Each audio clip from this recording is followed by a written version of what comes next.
I live alone and rent a one-story house in a suburban neighborhood in a tourist town. I am a biomedical equipment technician who works evenings at the local hospital. I am also an insomniac. Many express sympathy when I reveal my lifelong condition. They try to console me with suggestions of home remedies to cause drowsiness, which fail. What people do not realize is how positive I am about my perpetual and cursed wakefulness. I have many interests to fill in the extra free time. I often read or listen to old radio recordings. These hobbies keep me entertained late into the night while the rest of the world sleeps. I purchased a personal GPS drone. It cost me around $2,000 to further enhance my nocturnal hours. The price tag of the quadcopter was not as bad as it could have been. It was a complete impulse buy born from my love of aerial photography. I hope to capture the scenic outdoor surroundings of my area in Northern California. I unboxed it as soon as I got home from Best Buy. I went out on my porch and opened it.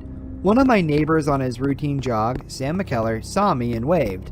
I responded with a wave myself and shifted my attention back to my new object. It was 16 pounds. It looked like an oversized Wi-Fi router with 4 propellers. A 4K HD camera was on its front. It came with options for control through the use of an app or the handheld remote the company provided. Some were suspicious of using their cell. This stemmed from concern about infiltration of corporations into our lives. I tossed those worries to the side and decided my iPhone was a fine device to manipulate my item. I went to work, but not before I calibrated the surroundings onto the drone.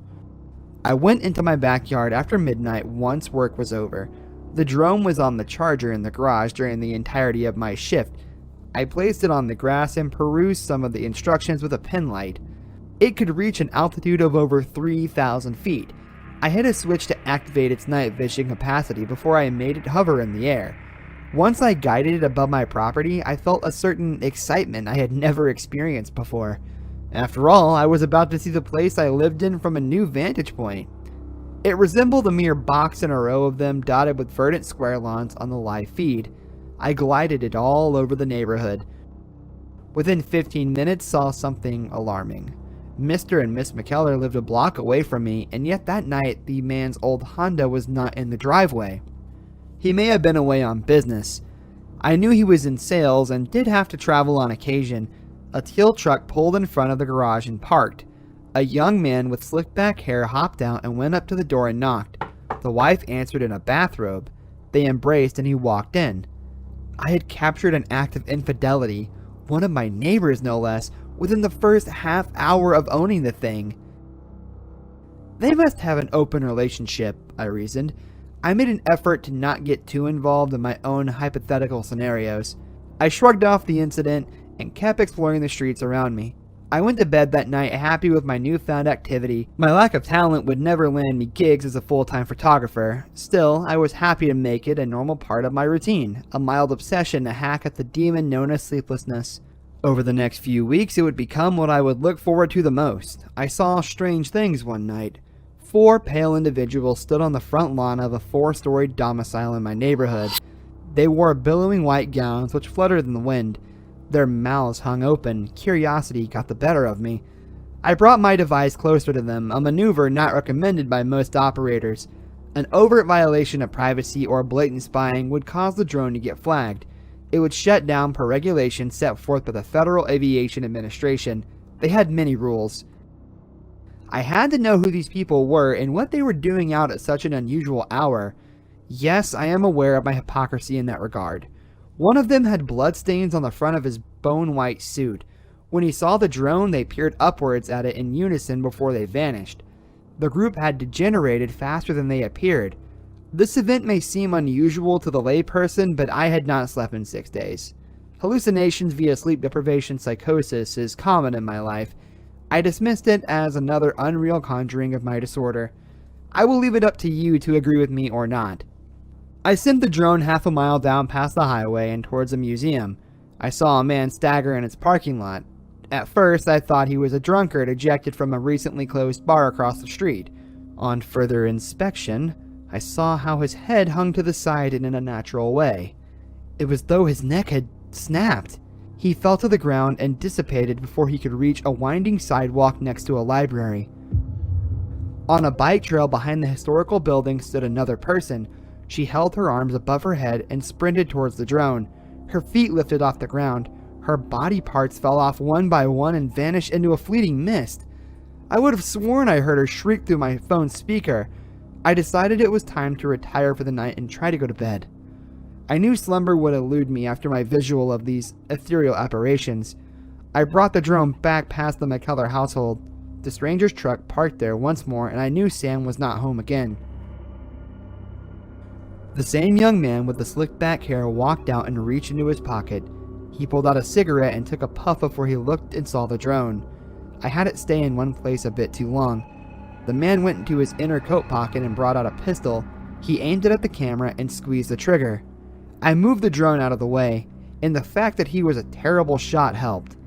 He was a bit inebriated or drowsy, which resulted in him missing. He fired 2 more times. I navigated the drone around different streets. I wanted to give it an unusual path in case he tried to follow it in his vehicle. Residents nearby did call the authorities after they heard the shots. A patrol vehicle came out and investigated the vicinity. No one knocked on my door, and I was not eager to get involved within the next 24 hours. Flying a drone above a vehicle or person was illegal. I did not want to get in trouble. Granted, I was above 400 feet. He did not have the legal right to shoot at my aircraft either within that range. I was not enthused about the idea of going to court and arguing over the technicalities. I could not even judge the man. My response very well may have been similar if I was him in that same circumstance. In retrospect, I wish I had told on him. It might have spared the both of us a lot of problems in the future. My own curiosity got the better of me in regards to the McKellar house. I had to check in on them during the flights. I got a thrill knowing I was the only person with the knowledge of their dirty business. One star-filled night in September, I navigated it past the McKellar house once more. The same teal truck parked in the driveway, and the man hopped out again. I had a good view of him as he walked into the abode after the woman opened the door. They kissed and moved out onto the porch for a few moments. He kicked the door behind him when they went inside as she unbuttoned his shirt. From the distance, I could still see their forms. They were silhouettes through the beige curtains hung on the foyer windows. I saw another pair of headlights illuminate the front of the house. It took me a while to grasp what I was seeing. It was a Honda, the husband's car near the residency. Mr. McKellar parked along the curb at first. He rolled his window down to take in the view of what was a strange and unfamiliar truck on his property.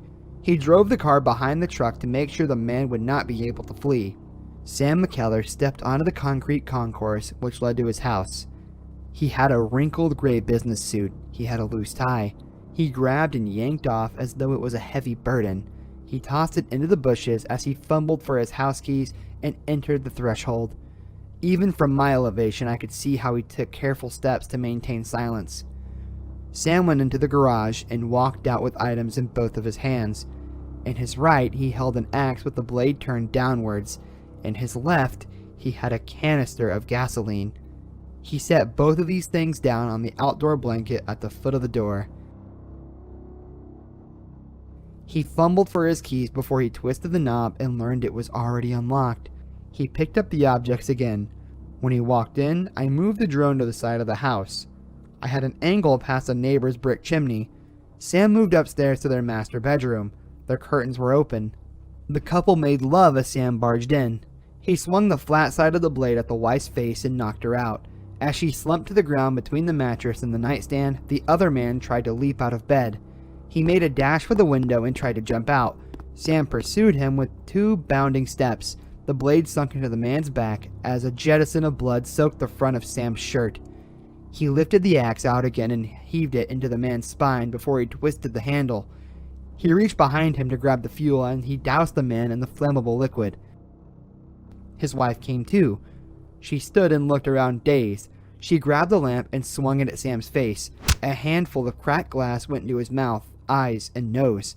He clawed at his skin before she lifted the axe off the ground and swung it at his torso. She dragged the writhing body of her husband to the stairs before she kick-chucked him down them. She lifted a phone to her ear and called the police. I stationed my drone in the backyard before the ambulance and patrol vehicles arrived. Since I had not recorded anything in that time, I did not see a reason to hand over anything as evidence. The most they could use in any form of formal investigation was flight data. I knew that would lead them to questioning me more than anything else. It would not have been as helpful to them as the scene they cordoned off and collected samples from. The tale was never reported on by any of our local news outlets. I live in an area where tourism is the #1 economic resource. Our officials did not want to scare people into thinking our little haven was anything but safe. I later heard through community gossip how the boyfriend wound up paralyzed. He did survive in the end. The husband died at the same hospital I work at from injuries sustained in the attack. The wife was later given an acquittal. The jury determined it was self-defense. The jury agreed she did not deserve that extreme of a reaction from her husband. When I open up and tell the story to a very small handful of friends, some of them ask me if I still use my drone. I find it odd they would think I would ever quit. One night of misfortune will not lead me to living in fear and stop myself from doing something I find quite fun. I still operated at the same hour past midnight after my shift, and I would not have it any other way. I still see the ghosts as well. Many of them circle my yard now and peer me over the fence. A few of them have not gone away. These hallucinations are there even when I leave in the evening. The sunlight shimmers off their translucent and wraith-like skin. I'm sure they will go away at some point. After all, they're not real, are they? So I'm a 23-year-old female. I live in a townhouse with my 2 children, 2 and 6 months old. My fiance did live with us until 2 weeks ago. I'm a stay-at-home mom, and while he did live with us, my ex worked evenings. Sorry for the long post. Let me set the scene. We live in a tiny town in northern Pennsylvania. My line of townhouses sits in front of a big field that runs to a line of woods. As far as I'm aware, these woods stretch for at least a few miles, and I'm not aware of any houses in there or any roads that lead through them. My living room has 3 windows that look to the field, and my bedroom on the 2nd floor only has 1 window that faces that way as well. People do tend to walk their dogs back in the field, and kids sometimes play back there, but I rarely ever see anyone close to my house.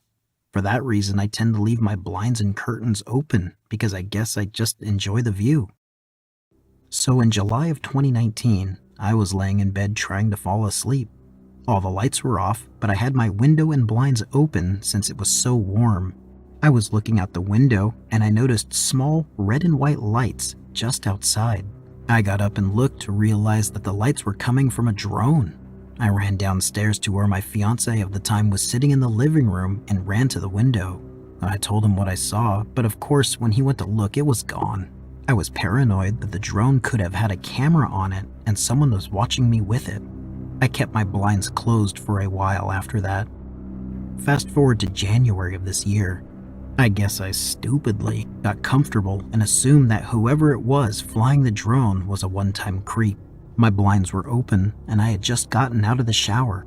I was sitting on my bed pretty much naked except for my underwear, scrolling on my phone when out of the corner of my eye I saw lights again out of the dark window. It was that damn drone again. I ran out of the room and waited for a few minutes. I peeked back into my room and it was gone. I quickly shut my blinds and got dressed. Honestly, I felt sick at how stupid I was to leave my window open again, especially when I was practically naked. Now for the really disturbing part. My 2-year-old son and I were out in the field 2 weeks ago, 3 days after I kicked out my boyfriend playing ball. I had my 6-month-old strapped to me in a baby carrier. Probably about a half hour after we had been out there, I heard a slight whirring noise coming behind us. I looked up and saw that damn drone flying towards us. I looked around and didn't see anyone. It stopped right over us. I freaked and grabbed my son and dragged him into the house, looking back at the tree line every so often as we went. I knew they had to be hiding in there. I went inside, closed the blinds, and called my mom and told her about the situation. She told me to just keep an eye out. I said I would. My son likes to line his toys up along the windowsill, so I figured it wouldn't hurt to open them up just an inch or so. A little while later, after we ate dinner and it was almost dark, I was feeding my 6-month-old and my son was playing. He was standing over by the window, lining up his toys. He started saying, Dada, Dada. I assumed he was just missing his father and dismissed him by saying he was going to see him that weekend. He kept saying Dada, Dada, though. I looked up and saw him pointing to the window, under the little gap the blinds didn't cover. I froze. I remembered that he calls any man with facial hair Dada because it reminds him of his father. But there was no way someone would be bold enough to actually come up to my window. Not when my neighbors are literally right there. Anyone could see them. But there aren't any lights back there, so unless someone actually stepped out of their house, I guess nobody would see them. Maybe it was my ex? But he should be at work at that time. I ran to the window and moved my son. I didn't want to lift the blinds, but honestly, I was sure it had to be the person who had been creeping on me for the past year, and I wanted to see who it was. I pushed the blinds up and was looking at a man who I definitely had never seen before, crouching in front of me. He was bald with a mustache and goatee. I have no idea how old he was. He could have been anywhere from 30 to 50. When he saw me, he smiled and stood up. I yelled and told him to f*** off and that I was calling the cops. He just stood there, smiling at me like some freak. I was about to close the blinds again when he said something I couldn't hear. I told him to leave again and he said, louder this time, "I just want to talk to you."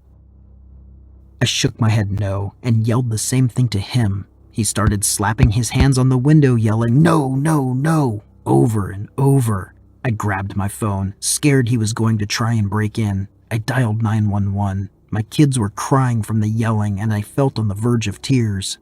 I told the operator what was going on. The whole time I was on the phone, the man was pounding on my window, screaming now. He was yelling all kinds of nonsense and I only caught some of it. He said he's been watching me for months. I'm beautiful. He wants me to come with him. He'll kill my children if I don't. The operator told me to go into an upstairs room and hide until the police arrive. My town doesn't have a police department, so we rely on the state police. She said it would be about 20 minutes, but to stay on the phone with her. The man was practically punching my window now and was just screaming like a maniac. I was about to grab my kids and run upstairs when I heard someone else screaming. The man bolted. I looked out and saw my neighbor and his girlfriend. I opened the window and my neighbor said that he heard the man, so he ran around the building. He said when the guy heard him, he ran back to the woods and disappeared in the tree line. They said they also called the police. I thanked them 100 times. The police arrived 10 minutes later. They did a quick search around the buildings and in the trees, but obviously didn't find anything. I've been super paranoid since then and stayed at my parents' a few nights after it happened. I don't know why that guy targeted me or why he waited so long to do something. I'm just happy my neighbors were there to intervene, or who knows what would have happened. So, to the creep who has been stalking me and my family for the last year, I genuinely hope we never, ever meet again.